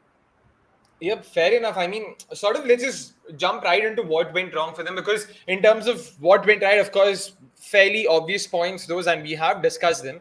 But talking about what went wrong, and Soumi mentioned, underutilization of their domestic option. That was something that plagued them last. I mean, I wouldn't say plagued them, but that was a concern last year as well. But they were helped by the fact that Healy, Matthews, Natsivar Brunt, Amelia Kerr, all of them came up with such fantastic all-round performances throughout the season that it didn't even sort of need their domestic players standing up. Wasn't to be the case this time around. But even then, despite that, they chose to sort of, not utilize their domestic options much. In fact, I remember while sort of writing the preview for was it DCMI game? It was probably it was the DCMI game. It was the first game of the Delhi leg. In the first 4 games that they played in Bangalore, over 80% of their runs had been scored by Amelia Kerr, Harmanpreet Kaur, and Natsivar Brunt. Over 80%. And over 70% of the deliveries had been bowled by Natsivar Brunt, Amelia Kerr, and Shabnam Ismail, if I'm not wrong. I'm probably getting a name or two wrong, but it clearly showed this sort of, underutilization of the likes of Pooja Vastrakar, the Amanjot Kaur. Saika Ishaq was probably the only domestic option who was regularly given the chances because they didn't have anyone else. Kirtana Balakrishnan was also very quickly chucked out. I felt they could have stuck to her and given her a longer rope, but wasn't to be the case. They brought in Humaira Kazi, who did not bat or bowl for the better part of the 5 games she played. So how do you look at that, Neha, in terms of that underutilization? Like, how do they try and fix that? Because they're going to rely only on their overseas options. But again, leading to just the underutilization. I mean, see, in season one, though, they largely relied on the India internationals and the overseas players to kind of just get them through. But this season, when your overseas players were not really delivering up to the mark, again, they're a victim of their own standards. We've seen the kind of performances they have come up with. That's when you go to your domestic players and you trust them, right? With Keertana Balakrishnan again dropped after just a couple of matches. Again, even when she got those overs, it was just like in phases of the game where she just got one over and then was not brought back into the attack. And talking about Humaira Kazi as well, right? She is that all-rounder who has that capability with the bat and ball. Then why are you not giving her any opportunities? It just was very, very surprising that she's just being used as a specialist fielder in a team that already has like so many stalwarts and everything. So does she not merit anything with the bat or ball? So that was very, very confusing. And even as you look at Mumbai's batting, you have Pooja Vastrikar, Amanjot Kaur. It was like they were just not being used because Harman would like end up finishing the games or something or the other would happen. So this underutilization will there definitely came under the scanner, and I hope going ahead, they can find fine balance, because with Harmanpreet as a skipper, she would understand right these domestic players even better, and they're coming with some merit from the domestic circuit. So I think a little more faith in these players will take them a long way, and even give them a platform, right, to develop their game. मतलब तुम कितना ही nets में अच्छा खेल लोगे, yeah, have that exposure, rubbing the shoulders with the best of the people in the game, but if you're not getting match scenarios and situations to grow from, I don't think it's helping their growth per se. And show me in terms of course, you spoke about the underutilization of their domestic options, but this reliance on overseas players as well. How do you, again, because Hayley Matthews, you can't expect her to come up with player of the tournament, isk performances season in season out. Same is the case with Nat Brandt. If she again goes on to have a season where she averages 90 and strikes her 110, which is the kind of season she had this year, how do they account for it? Because clearly, they're not trusting someone like a Chloe Tryon, for example. She's not played a single game for them. Issy Wong is not a like-for-like replacement for Nat Brandt. Given this, and despite that, Amanjot Kaur, Pooja Vastrikar not getting overs. Like, I'll take a specific example here. Against the UP Warriors, 8 overs done. UP Warriors are in a very good position. Pooja Vastrikar comes in, bowls a fantastic over, concedes just 4 runs. Next over, Amelia Kaur goes for 13 runs. Uske baad, they don't bring back Pooja Vastrikar. They bring back Issy Wong. She gets lucky. I say she gets lucky because she didn't bowl wicket-taking deliveries, but she somehow manages to get Alyssa Healy's wicket and Tahile McGrath's wicket. Uske baad, they go back to Issy Wong again, and she ends up conceding some 15 runs in that over. But still, they don't go back to Pooja Vastrikar ever. They go back to Pooja Vastrikar only when the game was done and dusted. 13 runs needed in 24 balls is when they bring back Pooja Vastrikar. And she goes for 3/4. The game is done, and now people are like, "हाँ देखा, 3 चौके तो दे दिए उसने, match ही हराया." Exactly, and that is precisely the comparison. I mean, considering that Issy Wong was not in the best of the form, we all knew right from the the beginning of the season, and that was why we had, even in our teams, we had not picked the Issy Wong, right? In spite of the fact that Issy Wong was such a great pick last year. So then, having more reliance on a Issy Wong over a Pooja Vastrikar is something that's unfathomable, and that's where we have been talking about the underutilization, and that this is the precise example from this whole notion stems up. Similarly, for Hayley Matthews, yesterday she was good, but over and above, she have had not the best of the season. It's not about the fact that she will be delivering season after season, but it was just so lackluster from her, from a player of her caliber. This particular one. So yeah, and definitely. Yeah, go on. Please. Yeah. I just wanted to bring this one aspect of Chloe Tryon. Right now, she is a player who hails from South Africa, can contribute with the bat and ball. And considering that Mumbai was just breezing through the league stages, they weren't facing so much of difficulty, or like their qualification was at stake. They could have actually experimented playing her, right? Considering that overseas players were anyways having the ups and downs, she could have come in a couple of games in place of, say, someone like a Hayley Matthews or maybe like a Amelia Kaur, Nat Siver. I know many people like, these are like face value pay. Of course, you would not want to drop these players and bring in a left field choice like Chloe Tryon. But then it's unfortunate that season after season, she's just bombing the bench, right? I mean, not that she has national responsibility that she's letting go of, to come here, but that also shows you the Women's Premier League is a game changer, right? Financially for all of these players. Even Nat Silverbrunt, I think in a podcast, she alluded to how the financial aspect is something that's, kind of keeping her here in spite of her team, England playing New Zealand in a series, and a good chunk of matches will be missed by them. So, yeah, I think it also talks about the financial aspect for these overseas players.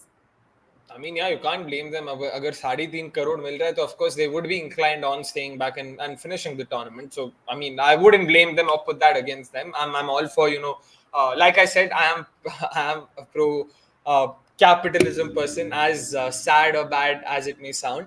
But coming back to, of course, Mumbai Indians and going away from capitalism, which is slightly ironic. Mumbai Indians capitalism usually goes hand in hand. Let's not do economics 101 here, either which ways. It was weird how little Amelia Kerr was bowled in the last few games, says Darshan. In fact, a very, very, very surprising number that I came across was that Amelia Kerr took 7 wickets in her first 3 games and 0 wickets in her last 6 games. She did not take a single wicket in the Delhi leg. This going on to Shan, this was not the kind of season she had last year. Last year, she took 15 wickets, and which is why it became difficult, right? And on the other hand, Saika Ishaq took 0 wickets in the Bangalore leg and took 8 wickets in the Delhi leg. This going on to show that last year you saw them almost always fire in unison. This year you almost always saw them win thanks to single-handed performances, so to say. It was a Saajana 6, it was a Harman special. Gujarat Giants ko to hum team hi nahi mante. Nahi, mazak, joke, just a joke. RCB's win, RCB and Gujarat wins in Bangalore were probably the 2 wins where they were very, very, very solid. But barring that, they also had 2 wins that was due to due to sort of one-woman performances, so to say. Just going on to show ki boss, there are cracks in this setup as well that have been papered over. Let's see how they try and build this, of course, going forward. And talking about, of course, the gap analysis and how they can overcome this. One point Neha also mentioned was ki boss, Hayley Matthews के बदले Chloe ट्रायम को try कर सकते थे, या फिर NAT सिल्वरब्रंट के बदले ट्राई कर सकते थे, किसी के बदले कम से कम. The only downside to that is कि Hayley Matthews, Chloe Tryon bats at number 5, number 6 even for South Africa. She's more of a finisher, she sort of plays that role.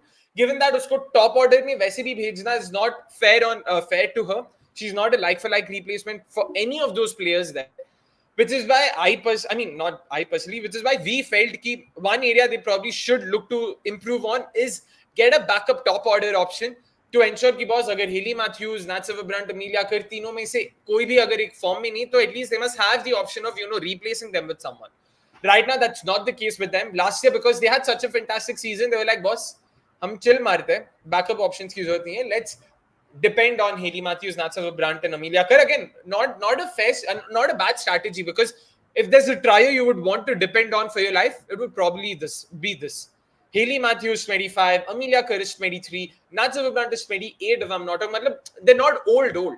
They have a lot of time also on their side. So given that, there's a lot of upside with them. So not the worst of strategies, but now given that it's failed, which is basically what this is the very same point I brought up before the season began. RCB MI are very similar, but RCB has to contend with the fact that they failed last year. That's not the case with MI. But now that MI have failed this year, they'll also have to contend with it, which is why now they'll also have to mitigate this. Because ye ek baar ho chuka hai, now it's there. Now they'll have to correct it. So now it will be interesting to see how they go about trying to correct this. Wow, interesting. I'm happy that I brought that point up during the mega program. एक clip करके social media पे डालते हैं भाई, याद रखना producer साहब. And another point that we did consider, of course, Soumi, a frontline spinner is something they probably need to look at, something Neha had also alluded to, because Saika Ishaq, Amelia Kerr are their only 2 spin options. That way, Hayley Matthews was sort of idhar-udhar thoda kabhi डाल लेती थी. Amelia Kerr herself wasn't in the greatest of form. Saika Ishaq भी उतना wickets नहीं ले पा रही थी जितना last season लिया था. Last season she took 16. This year that number went down by half to 8. Given that, don't you think a frontline spinner should be a part of the shopping list? Yes, definitely, and especially as you rightly spoke about that they have come to the party as individual players. Just look at the comparison of the way the spinners have operated in the other franchises. I mean, how in RCB has actually made use of their spinning trio. How even UP, as a matter of fact, though they were a spin heavy side and they have not performed as well, but still There also the spinning options looked quite solid. From that point of view, Mumbai Indians being Mumbai Indians, I think there was definitely a little bit of a lack that we had seen.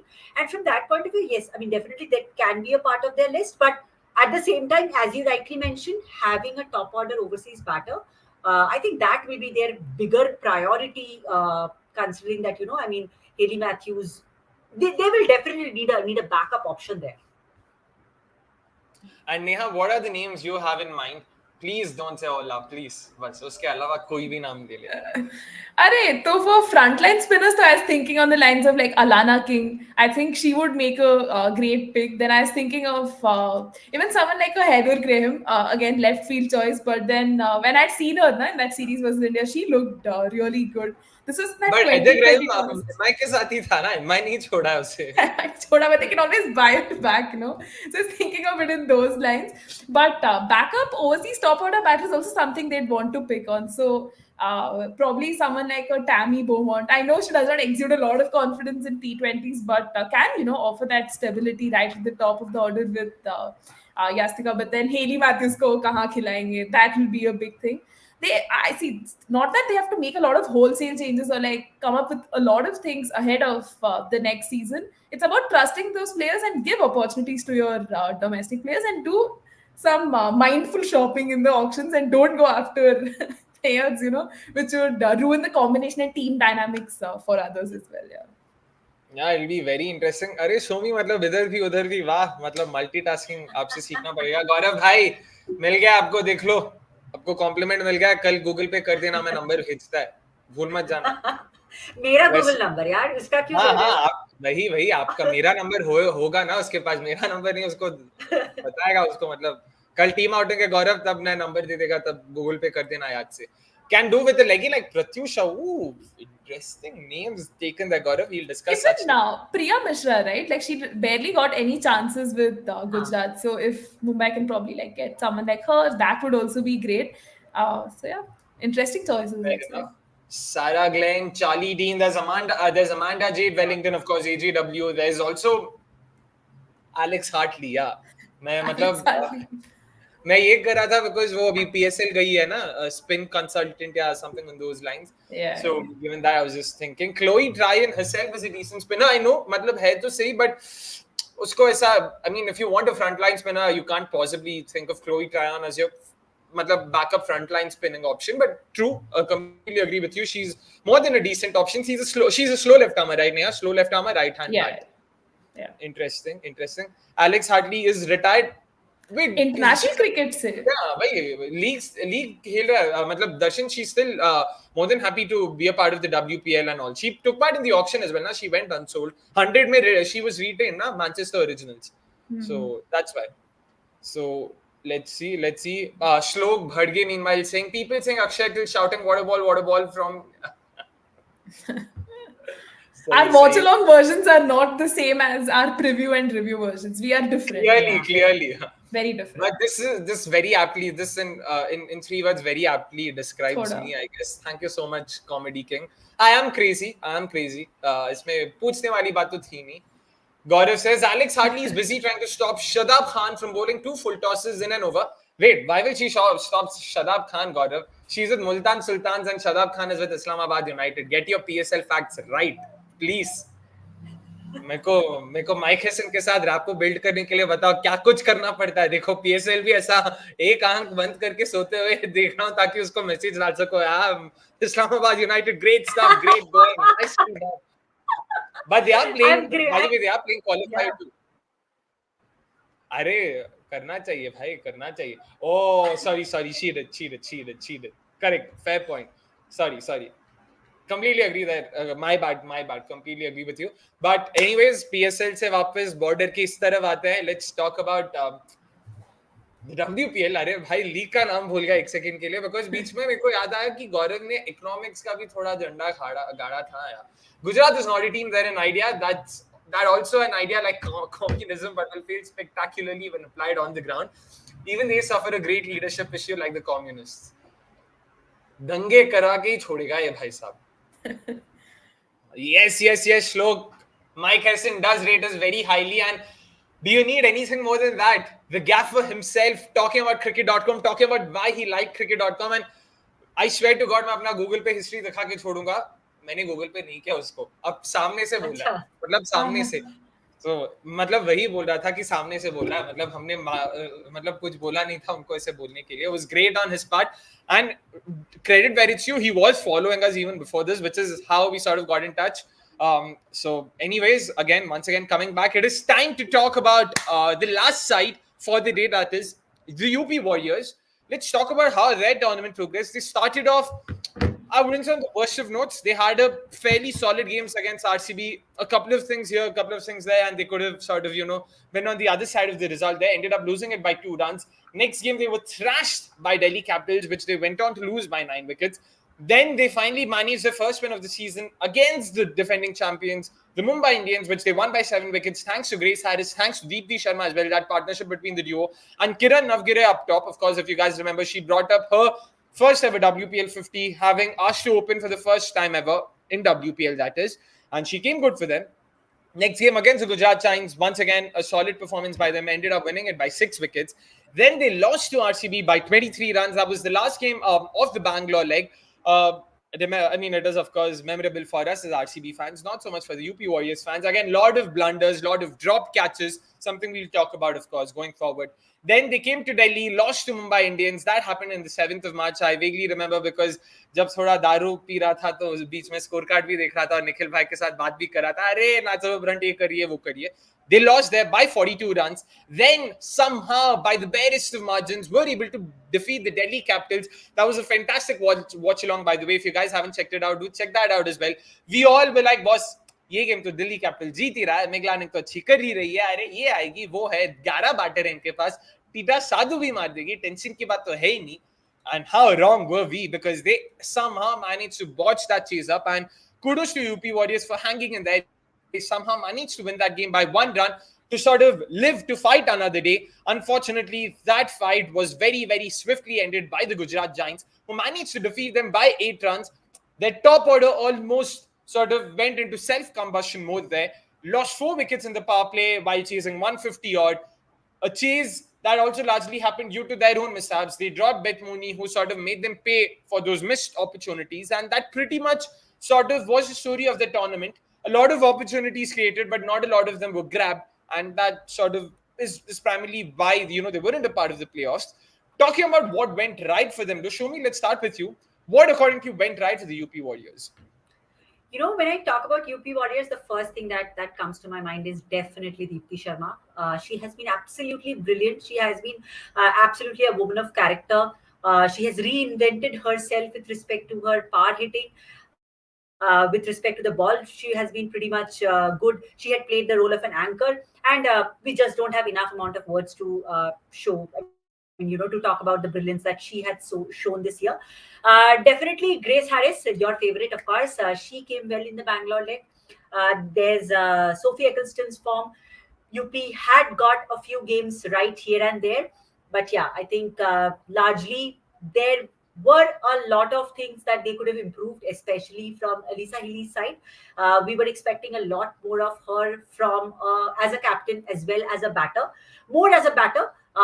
But yeah, I think those things did not go very well with UP. Also, the fact that we were looking at UP as a spin heavy unit, and we were expecting UP to really come well, in terms of their spinning options, which also probably did not go as planned. So I think, barring that, definitely they have a lot of positives to take away from, which definitely Deepti Sharma tops the chart, fair and square.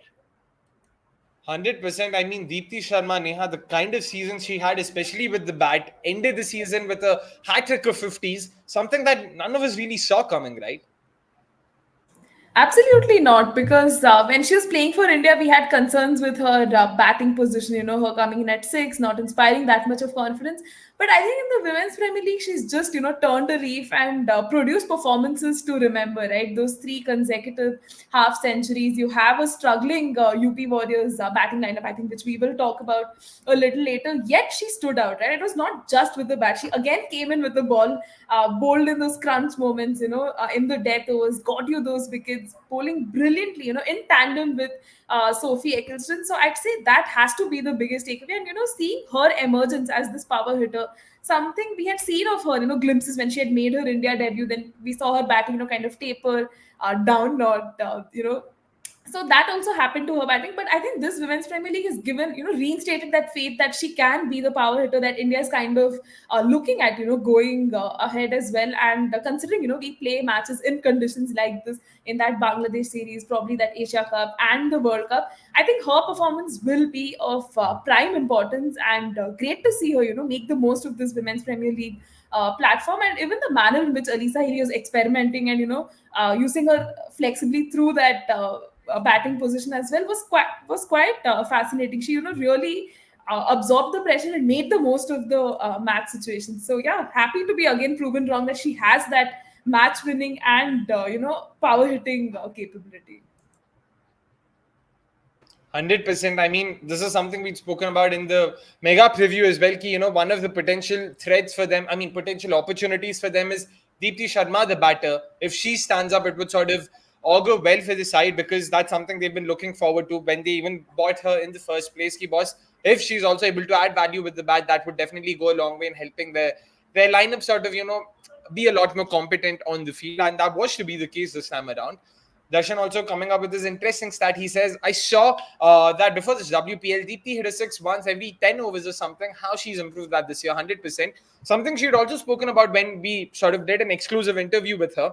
She did speak about how she's actually worked on her power hitting skills. She's actually worked on trying to sort of, be a better batter for her side. And it was so good to see that come to fruition in this very season. Fingers crossed, of course, she can also, translate those performances in international cricket as well, given that we've got a World Cup coming about in the next 6 months or so, of course.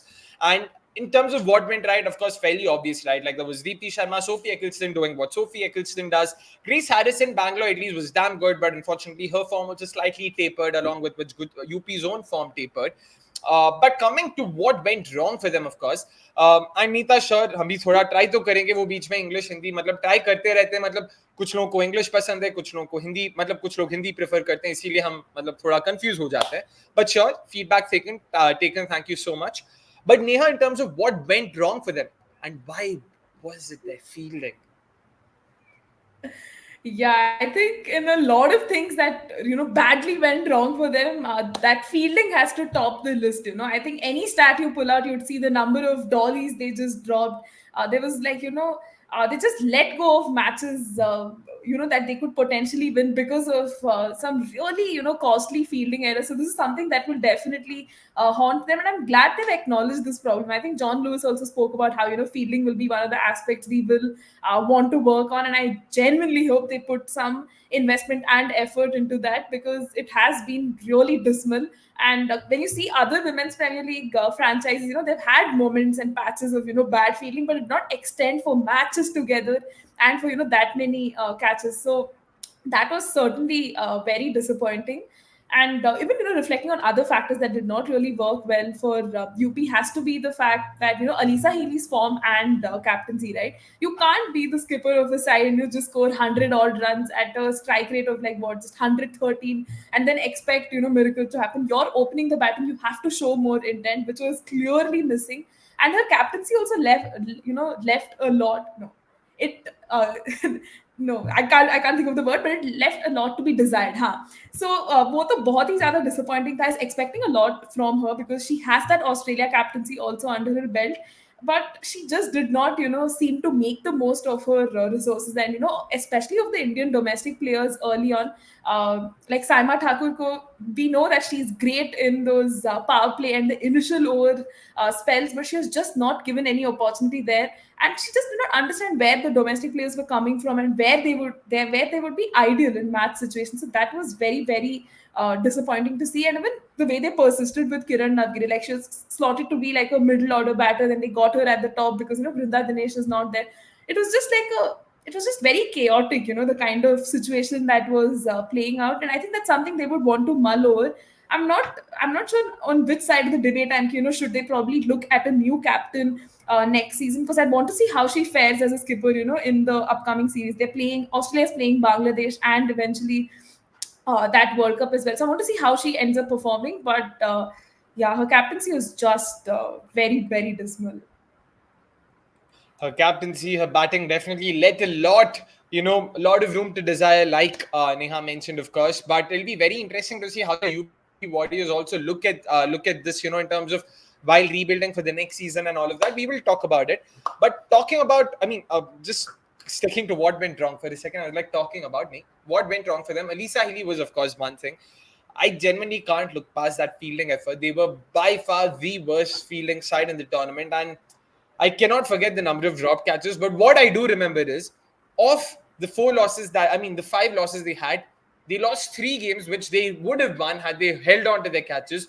Both of the RCB games, the first one saw them drop Meghna, who went on to score a 50. The second one saw them drop Mandhana, who went on to score 84. And I'm forgetting what was the third game. But irrespective, just going on, the third game was Gujarat Giants, of course. Beth Mooney was dropped by Saima Thakur at cover. She then went on to score 21 runs. She plundered 21 runs in that final over against Sophie Eccleston. And what was the defeat margin at the end of the day? It was 8 runs. Just going on to show these tiny things, of course, we might not look at them, with a magnifier, but we have to, because it's these tiny moments that make you wonder. Because surface level pe dekhoge, theek hai, 3 wins, 5 losses, okay, bad performance. But that wasn't the case. Their bowlers created the opportunities, because so John Lewis had a strategy कि boss हम लोग spinners खिलाएंगे. तो अभी अगर आप देखोगे spinners ने wickets लिए ही नहीं. This is what numbers show. The spinners had the second worst average and the second worst strike rate. So what would you assess by कि बॉस ये तो बहुत खराब bowling है. But what the numbers don't reflect is कि boss, how many wickets did they not get because of poor fielding efforts? How many runs did they concede because of poor fielding? And that's where we need to understand. And this is where they really need to work on. And show me again, what do you make of that 3 games that they could have potentially won had they held on to their catches, and that potentially being the difference between them not being a part of the playoffs and them sort of, being on the other side? Exactly. I think, fielding has been something that has let them down. And even Sophie Eccleston has come out to speak about it very, very openly. She was frustrated. Of course, she herself had dropped catches. So that part needs to be taken into account as well. But yeah, of course, UP and fielding didn't go hand in hand. We all witnessed that. But also, something that I also feel that did not go right for UP is right in the beginning, when they had actually made they had made some weird choices with respect to their team selection as well. We've spoken about it at length, that Vaya Atapattu was selected in place of Lauren Bell, when Lauren Bell was ideally a pacer, and they had let go of Shabnam Ismail. And why would then they replace a Lauren Bell with somebody who's a batter or a spinner? So I think that's something was always which we had discussed and we never got an answer about. I think that's something that could have been done in a much better manner. But beyond that as well, the team selection, the batting of Grace Harris at number 4, that has also made us question the captaincy quite a lot. We know Grace Harris had been good as a finisher in the last tournament, and then why to really tickle that off? Because just because probably they did not have sufficient amount of trust going into the tournament on the Indian core. So yeah, I think those things has been pretty dismal. And that's where probably, like, not having sufficient amount of trust on the Indian core is something that we often have related to a foreign captain. So yeah, I think those are the things that did let UP down. They had a very similar kind of a setup that they had last time as well. But probably last time the stars have aligned, things have gone well. As soon as something goes wrong, it just had fall like a house of cards. Exactly. And even that the combination they went ahead with, of course, they weren't aided by the fact that their overseas batters, Tahile McGrath, Grace Harris in the latter half, Alyssa Healy, they weren't in the greatest of form. But it didn't help that they sort of tinkered a lot with their batting combination, right, Neha? Because Kiran Avgire, who predominantly bats in the middle order, was opening. Shweta Sehrawat, who's an opener for Delhi, was in the middle order. Poonam came out, was batting at number 6, number 7. Deepti Sharma came in at number 3 eventually. Like all of these sort of, the way they were playing that, the way they were sort of, using their players. What did you make of that? And do you think that also potentially played a part in how they did not sort of perform as well as they could have as a team? Definitely. I think that has to be one of the reasons, playing your players out of position definitely has to contribute to that. I mean, Kiran Navgire did come good in that one game, where she opened, scored that half century. But then I think when we were discussing it, when you look at her performances through the rest of the season, it was nothing. Like, did not inspire a lot of confidence, yet UP kind of persisted with that. Alyssa Healy's form herself was not that great. Grace Harris has been great at number 5. You're bringing her at number 4. Shweta Sehrawat looked good in phases, but somewhere, just faded off. And again, they were just tinkering so much with the combinations. Chamari Attapattu, who's, conventional opener, is coming in at number 3 to salvage a situation, in case an opener is gone. It was just like, muddled together. Like all good batters have just, been put together and it's just not adding up to anything. And that was a big, letdown for them. And even Alyssa Healy, right? Because she's the captain and your wicket keeper, there's no room to drop her. So players like Danny White would have never gotten a chance to play, right? Which was kind of unfortunate. And even the Indian domestic players ka usage point, which I was talking about, are the likes of Uma Chetri, right? We were expecting her to at least come thoda above in that batting order, but she came in at like what, 7 or 8 or something, barely got any batting and was dropped the very next game. You're getting in Gohar Sultana. Pashvi Chopra is not given any matches. It just like it's just a brain fade moment. Matlab, kya chal raha hai? Like you Yeah. have resources, you want to make the most of them, but you don't know how to use them, and you're just bringing them in at random points in the match. And I think even this point of Rajeshwari Gaikwad kind of not stepping up and delivering. At least Tapto, you could have considered the possibility of getting in a Parshvi, considering she has played for you last season, has gotten you those wickets, and is a young player, right? So a lot of choices just did not make sense, and it points a lot of questions at that think tank. Why were you tinkering so much with the combination and experimenting so much when things are not going your way? And of And I course, think just to, yeah, sorry, Akshay, go ahead. nahi, boliye, Yeah, boliye. so the just to speak about, like, I mean, this is Gaurav's article which he had written for CDC, is about the fact that he had spoken about how top heavy, I mean, this entire batting lineup was made up to make the top order very, I mean, very very strong and very top order heavy. And he had made a very fair comparison about how this is very similar to RCB's IPL lineup, and how that has actually trashed in the system, and how it didn't work out. So there were a lot of learnings already available. So yeah, I mean, Gaurav, huge ups to you for bringing that comparison and making it so crystal clear for us, the readers. And I mean, this is a question we all had, right? Something we've already spoken about, but even then, no clue how on earth did Rajeshwari Gaikwad end up playing all 8 of their games. And since we are at that, let's also talk about gap analysis and what are the potential areas they need to look at, in ahead of the next season. That is, first up, I mean, first things first, Rajeshwari Gaikwad was not a player I thought would start for them. She did start. In some sense, it went against them that she ended up taking 3 wickets in the 17th over of the first innings against RCB. I'll be honest. वो 3 wicket लिया, उनको लगा कि बस यही है, मतलब जो है यही है, खिलाते हैं इसको, 8 गेम देते हैं, ये करेगी. नहीं किया उसने शायद ही ने अगले 7 मैच में 3 विकेट लिया. मेरे को पता भी नहीं उसने टोटल कितना लिया, but A, she wasn't amongst the wickets. B, she just kept bleeding runs left, right, and center, and it did not help them one bit. And yeah, show me.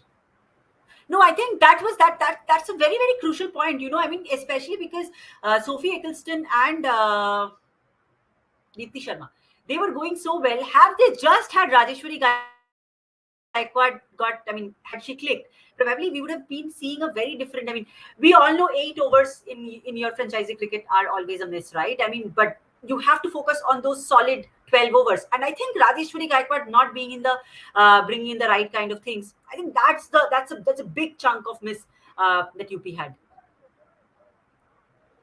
Very true. And again, this makes you wonder. They even tried Gohar Sultana for like 3 or 4 games. How on earth did Pashvi Chopra did not end up getting a game after she bowled the way she did? She did in those 3 games in the first season. She bowled 3. She played 3 games. She took 4 wickets. 2 of them came against Mumbai Indians, if I'm not wrong. She didn't give a bad account whatsoever of herself in that inaugural edition. I, for one, was expecting her to start for UP Warriors this time around. Wasn't to be the case. It was very, very, very bizarre. And I just don't know what to make of it because अगर आप देखोगे, you have a slow left armer in Sophie Eccleston. You've got a right arm off spinner in Deepti Sharma. There's Grace Harris who can offer you a bit of that part time. If there's one spin type that you would want to have, it would be a leggy. वो है, you've got a more than competent leggy, but नहीं, उसको हम नहीं देंगे. हम किसको देंगे? हम राजेश्वरी गायकवाड़ को देंगे. आप 4 ओवर में 40 देना चाहते हो, दो. आप 4 ओवर में 35 देना चाहते हो, दो. 4 ओवर में 50 देना चाहते हो, वो भी दो. टेंशन की बात नहीं. आपको हम 8 मैच देंगे. Very, very, very bizarre tactics, and we genuinely hope they look past her now, irrespective of how she fares at the domestic circuit. It is important that someone like a Parshvi Chopra is groomed and given those opportunities. Only then will she make mistakes and learn and develop and improve and become a force to reckon with for them. And completely agree with you there, Darshan. Really, really surprised with Parshvi Chopra, and she was so highly rated last year. Not just highly rated by others, we ourselves had seen, what she had to show for, and she really did well. And we really thought she had it in her to sort of start for the UP Warriors. It was very surprising that she didn't. Irrespective of how the tournament ended, we can't potentially say that was the reason why they didn't end up doing well this time around. But it's something they'll probably, look back in hindsight. Ki, boss, do you think that's something where we probably effed up? Maybe we could have brought in a leggy there and things could have been different, especially on favorable tracks, turning tracks, slow tracks, inconsistent bounce wala tracks at the Arun Jaitley Stadium. You never know. Maybe, Parshvi Chopra could have been really, really tough to handle there. Another point to consider is, of course, their domestic pace is something Neha and Soumi also spoke about earlier. Their pace attack was the worst bowling, unit this time around. It was absolutely horrific for them. While, Mumbai, RCB, Delhi went at sevens, they went at 10.5 runs per over. It didn't help that they were bowling only 2 or 3 overs of pace. So it almost always meant कि batters knew हम लोग spinners को इधर उधर singles के लिए मार के strike rotate करेंगे. राजेश्वरी गायकवाड़ के 4 ओवर, पेसर के 2-3 ओवर लूट लेते हैं वहां पे. Which is why invariably you saw those 2-3 overs go for like 20, 30, 40 runs even.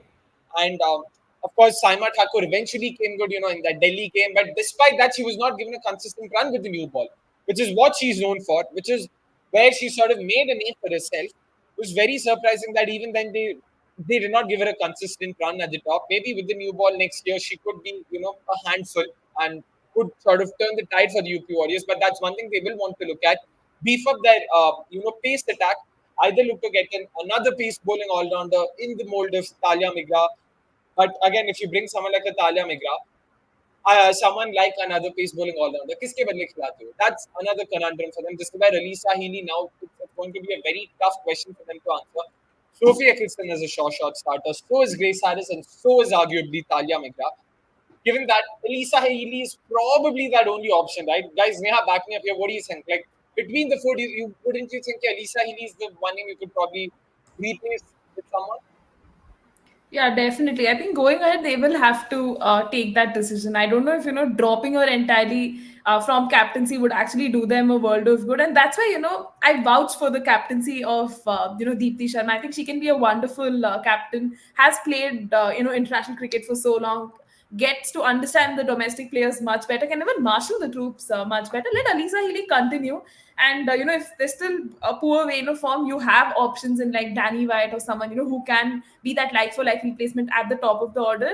And in your wicket keeping department, you of course have Uma Chetri as well. So I'm not concerned on that front. And it's definitely something they should consider going ahead. But Alyssa Healy as a captain still, does not inspire a lot of confidence. Yeah. And this season has just further, proven those claims.